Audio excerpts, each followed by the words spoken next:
Layla was a master of the mask. Good grades, a perfectly curated feed, and the kind of energy that fooled everyone, including herself, into thinking she was fine. But beneath the surface, a hollow echo reverberated. She chased happiness in the quick flick of a like button, but Sakina, tranquility, was always one step ahead, just out of reach. Tonight, the echo felt loudest. Her friend Zaina's latest post, a flawless, sun-drenched photo from a destination Layla couldn't afford, was a bitter tonic. Why does everyone else's life feel so full? Layla thought, the sting of comparison dulling the satisfaction of her own hard-won achievements. The dunya, worldly life, felt like a constant, aggressive competition.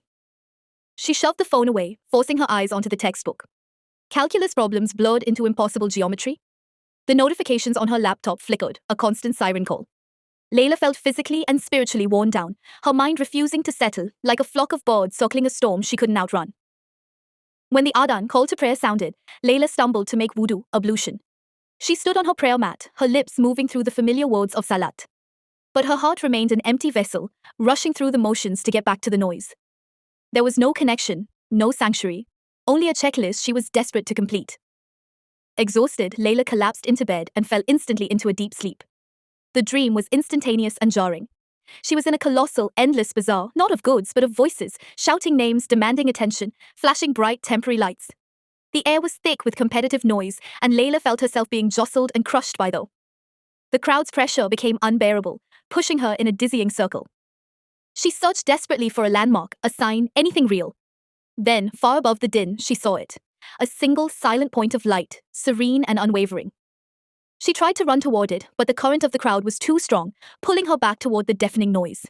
Suddenly, the shouting stopped. A quiet, profound voice cut through the silence, echoing from the light, not the crowd. Unquestionably, by the remembrance of Allah, hearts find tranquility. Quran 13:28.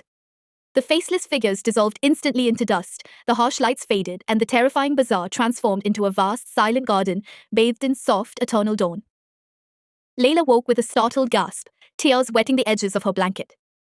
The stillness of her own room felt like a profound gift after the chaos of the dream. The verse resonated, a spiritual compass pointing her inward.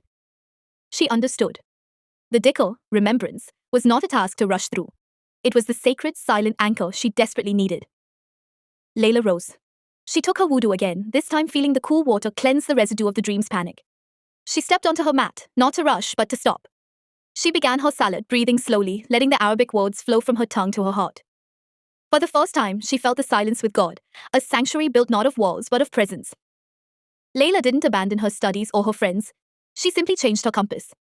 She learned to pause and tend to her inner garden, finding the balance between the two homes. The emptiness was gone.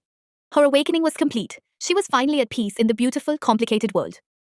But seek through that which Allah has given you, the home of the hereafter. And yet do not forget your share of the world. Quran 28:77.